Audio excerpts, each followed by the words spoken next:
Milo for you guys.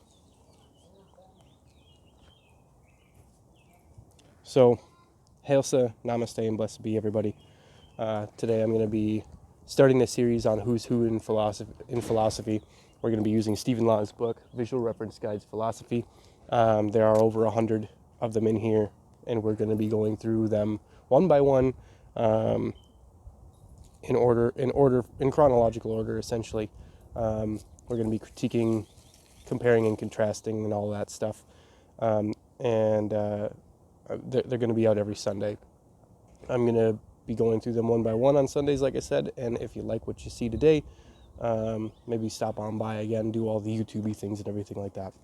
So the first one is Siddhartha Gautama. I'm literally just going to read straight from the book, and I'm going to kind of interject here and there, as well as I'm going to talk about it a little bit afterwards as well. So Siddhartha Gautama, in the 6th century BCE, a wandering ascetic, sat beneath a Bodhi tree and resolved to meditate until he had grasped the ultimate truth of things. He found enlightenment there, and his discoveries inaugurated one of the world's great religions, as well as a complex philosophical system. Legends about Siddhartha's life grew in the century after his death, and his biography has become an elaborate narrative used for the purpose of instruction. He was born in Lumbini in the Tarai lowlands near the foothills of the Himalayas in modern-day Nepal.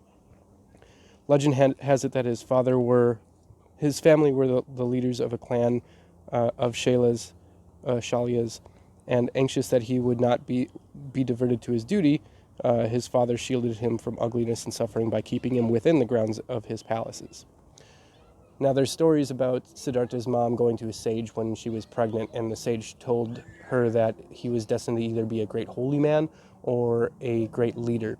And in the time, they were everybody was Hindu, so they already accepted the idea of suffering as a universal truth, and that's kind of why they wanted to do that way. So that kind of explains why they kept him from suffering.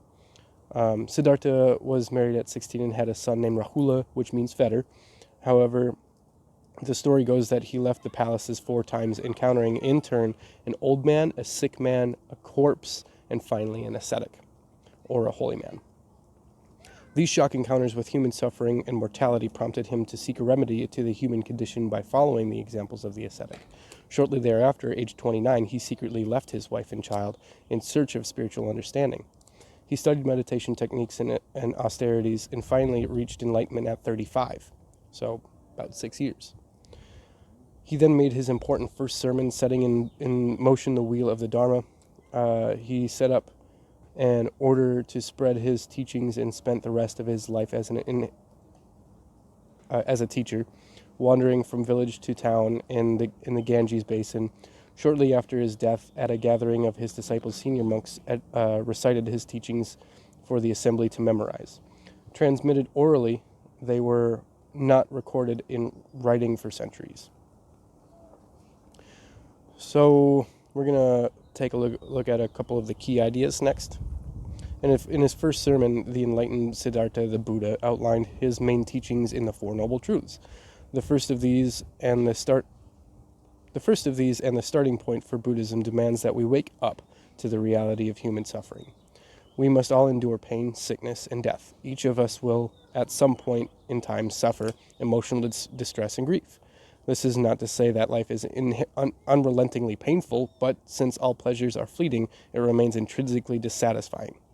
Moreover, suffering will characterize our existence for innumerable more lives, since we have all lived before and will be reborn in an endless cycle.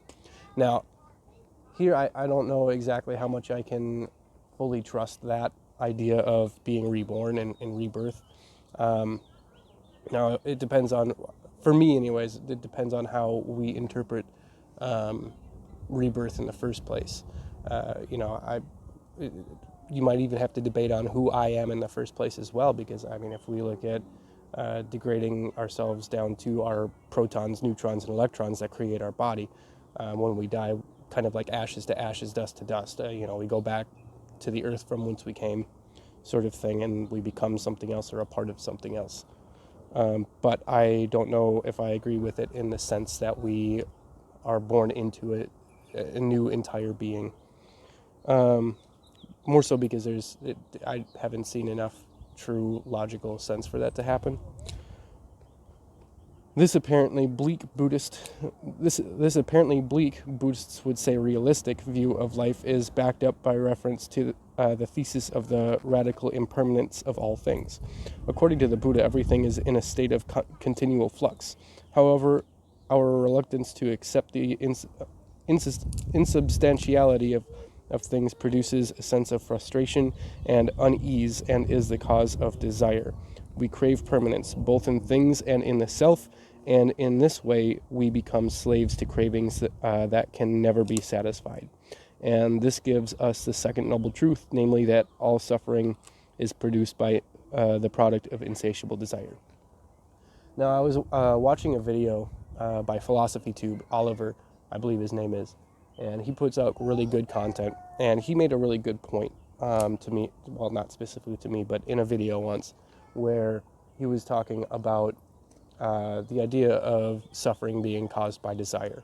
And while we can agree that it partially could be because of that, there's something inherently crazy about what we're going to be reading when we are looking at essentially the next section, which is achieving nirvana. In Buddhism, there are two nirvanas. One can be attained in this life and is the transformed psychological state attained by Siddhartha, in which the enlightened one experiences deep spiritual joy without anxiety.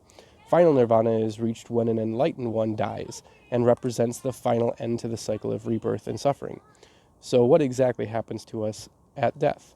The Buddha likened the cycle of rebirth to a flame being passed from one candle wick to another. There is no substantial continuity, just a continuity of the process of consumption. Final nirvana is like the flame being blown out. It is not the end of the self as such, since there is no substantial soul. Rather, it is an end to the illusion of self, as false distinctions between self and world break down the process of craving and consumption, which are premised on the obsession with self and which fuel rebirth process, are extinguished. So that kind of touches on one of the problems I have is the doing away with desires. And I'm not really a huge fan of that, and you'll see why in just a bit still. So, paths to enlightenment. In his own analogy, the first two truths constitute the Buddha's identification and diagnosis of the sickness that characterizes the human condition. But the proper reaction to the recognition of our disease is not despair. The third noble truth tells us that there is a cure to our suffering, and the fourth details how it is effected. In other words, the course of treatment. Contrary to what we might expect, however, the treatment is not to find the object of our desires, as we have seen. The satisfaction of desire is always merely temporary and leads inevitably to further desires. So repeating this cycle and fueling the flame of our suffering. Instead, the third noble truth teaches that an end to suffering is only to be found by reaching nirvana. Nirvana means blowing out or quenching desire. This is to be achieved by overcoming our attachment to the ego and its needs. Now, this is exactly what I'm not really a huge fan of, is entirely, or, I know a lot of Buddhists will say that you can't get rid of desire entirely. What I will say is that bouncing back into the video that Philosophy Tube did, is imagine a life without any desire. Imagine a life without getting attached to a desire. That's called passion. Without passion, that doesn't sound like a good life to me. It sounds a little bit like depression if you have no desires, if you have no passion. That sounds a lot like depression. And I agree with Philosophy Tube and him saying that.